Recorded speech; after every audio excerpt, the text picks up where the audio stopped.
Today I'm going to show you how to go live on Instagram.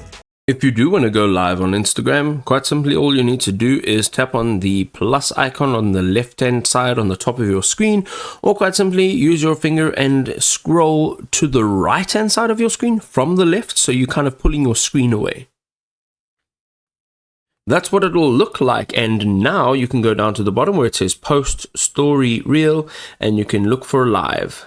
We are now live, people. You can choose who actually gets to see your video. You can also choose different filters. You can see on the left hand side we've got some options to add a title, and then also you can turn it into a fundraiser. So if you'd like to monetize this, you're more than welcome to do that. And once you are done, you can go ahead and you can tap on the actual middle button here. That's the caption button. Sorry, not the caption button, the capture button. Tap on that and you will literally be able to go live. You'll be live immediately.